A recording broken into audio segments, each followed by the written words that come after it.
ಶುಭೋದಯ. ಯೇಸುವಿಗೆ ಸ್ತೋತ್ರ. ಇಂದು 26 ಜುಲೈ 2025. ಈ ದಿನದ ಧ್ಯಾನ ಭಾಗ ಪೌಲನು ಕೊಲೊಸೆಯವರಿಗೆ ಬರೆದ ಪತ್ರಿಕೆ 1ನೇ ಅಧ್ಯಾಯ 29ನೇ ವಾಕ್ಯ. ನನ್ನಲ್ಲಿ ಕಾರ್ಯ ಸಾಧಿಸುವ ದೇವರ ಬಲವನ್ನು ಪ್ರಯೋಗ ಮಾಡಿ ಇದಕ್ಕೋಸ್ಕರವೇ ಹೋರಾಡುತ್ತೇನೆ, ಪ್ರಯಾಸ ಪಡುತ್ತೇನೆ.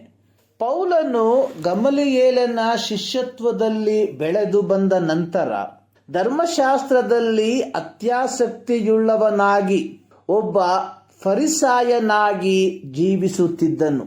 50ಮ ದಿನದ ನಂತರ ಪವಿತ್ರಾತ್ಮನು ಅಪೊಸ್ತಲರ ಮೇಲೆ ಇಳಿದು ಬಂದ ನಂತರ ಅವರು ಬಲವನ್ನು ಹೊಂದಿದವರಾಗಿ ಧೈರ್ಯದಿಂದ ಜನರಿಗೆ ಉಪದೇಶ ಮಾಡುತ್ತಾ ಯೇಸುವೇ ಒಡೆಯನು, ಕ್ರಿಸ್ತನು ಎಂಬುದಾಗಿ ಸಾರುತ್ತಿದ್ದರು. ಯೆರೂಸಲೇಮಿನಲ್ಲಿ ಯೇಸು ಕ್ರಿಸ್ತನ ಶಿಷ್ಯರ ಮೇಲೆ ಹಿಂಸೆಯು ಹೆಚ್ಚಳವಾದಾಗ ಅಲ್ಲಿಂದ ಚದರಿ ಹೋದಂಥವರು ತಾವು ಹೋದ ಆಯಾ ಸ್ಥಳಗಳಲ್ಲಿ ಸುವಾರ್ಥ ವಾಕ್ಯವನ್ನು ಸಾರಲಾರಂಭಿಸಿದರು. ಮೋಶೆಯ ಧರ್ಮಶಾಸ್ತ್ರದಲ್ಲಿ ಅಭಿಮಾನಿಯಾಗಿದ್ದ ತಾರ್ಸದ ಸೌಲನು ಕರ್ತನ ಶಿಷ್ಯರ ಮೇಲೆ ರೌದ್ರನಾಗಿದ್ದು ಅವರನ್ನು ಸಂಹರಿಸಬೇಕೆಂಬ ಆಶೆಯಿಂದ ಮಹಾಯಾಜಕನ ಅನುಮತಿ ಪತ್ರದೊಂದಿಗೆ ದಮಸ್ಕ ಪಟ್ಟಣಕ್ಕೆ ಪ್ರಯಾಣ ಬಳಸಿದನು. ತಾರ್ಸದ ಸೌಲನು ಕರ್ತನ ಶಿಷ್ಯರನ್ನು ಹಿಂಸಿಸಲು ಮಹಾಯಾಜಕರಿಂದ ಲಿಖಿತ ಅಧಿಕಾರವನ್ನು ಪಡೆದುಕೊಂಡಿದ್ದನು. ಮಹಾಯಾಜಕನ ಪತ್ರಕ್ಕೆ ರೋಮನ್ ಸಾಮ್ರಾಜ್ಯದವರು ಮನ್ನಣೆಯನ್ನು ಕೊಡುವಂತವರಾಗಿದ್ದರು.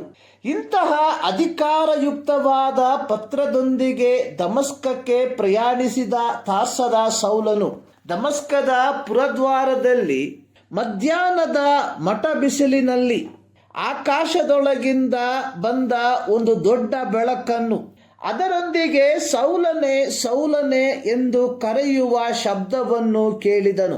ಸೌಲನು ಕರ್ತನ ಶಬ್ದವನ್ನು ಗ್ರಹಿಸಿ ನಾನೇನು ಮಾಡಬೇಕು ಎಂದು ಕೇಳಲಾಗಿ ಕರ್ತನು ಅವನಿಗೆ ಪವಿತ್ರಾತ್ಮ ಬಲವನ್ನು ಅನುಗ್ರಹಿಸಿ ಅನ್ಯ ಜನರಿಗೆ, ಅರಸುಗಳಿಗೆ, ಇಸ್ರಾಯೇಲ್ಯರಿಗೆ ಸುವಾರ್ತೆಯನ್ನು ತಿಳಿಸುವ ಪರಲೋಕದ ಅಧಿಕಾರವನ್ನು ದಯಪಾಲಿಸಿದನು. ಪರಲೋಕದಿಂದ ತನಗೆ ಲಭಿಸಿದ ಅಧಿಕಾರ ಪತ್ರದೊಂದಿಗೆ ದಮಸ್ಕ ಪಟ್ಟಣದಿಂದ ಸುವಾರ್ತೆ ಸೇವೆಯನ್ನು ಪ್ರಾರಂಭಿಸಿದ ಪೌಲನು, ಅಂದರೆ AD 33ರ ಕಾಲದಿಂದ ರೋಮ್ನಲ್ಲಿ AD 67ರಲ್ಲಿ ನ್ಯೂರೋ ಚಕ್ರವರ್ತಿಯ ಕಾಲದಲ್ಲಿ ಶಿರಶ್ಛೇದನದ ಮೂಲಕ ಮರಣಿಸುವವರೆಗೆ ಸುವಾರ್ತೆಗೋಸ್ಕರವಾಗಿ ಹೋರಾಡುವವನು, ಪ್ರಯಾಸ ಪಡುವವನು ಆಗಿದ್ದನು. ಫಿಲಿಪ್ಪಿ ಪತ್ರಿಕೆ 4ನೇ ಅಧ್ಯಾಯದ 13ನೇ ವಾಕ್ಯದಲ್ಲಿ ಪೌಲನು ಹೇಳಿರುವಂಥದ್ದು, ನನ್ನನ್ನು ಬಲಪಡಿಸುವಾತನಲ್ಲಿದ್ದುಕೊಂಡು ಎಲ್ಲಕ್ಕೂ ಶಕ್ತನಾಗಿದ್ದೇನೆ. ಪ್ರಿಯರೇ, ನಾವು ಹೋರಾಡುತ್ತಿರುವಂಥದ್ದು, ಪ್ರಯಾಸ ಪಡುತ್ತಿರುವಂಥದ್ದು ಸುವಾರ್ತೀಕರಣಕ್ಕಾಗಿಯೋ?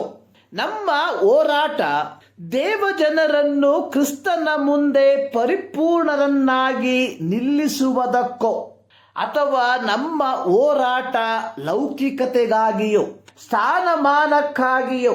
ನಮ್ಮ ಸ್ಥಾನಮಾನಕ್ಕಾಗಿ ನಾವೇ ರೂಪುರೇಷ ಕೊಟ್ಟಂತಹ ನಿಯಮಗಳನ್ನು ಗಾಳಿಗೆ ತೂರಿ ಕರ್ತನ ಹೆಸರನ್ನು ಹೇಳಿಕೊಂಡು ಲಜ್ಜಾಸ್ಪದವಾದ ಕಾರ್ಯಗಳಲ್ಲಿ ನಮ್ಮನ್ನು ತೊಡಗಿಸಿಕೊಂಡಿದ್ದೇವ?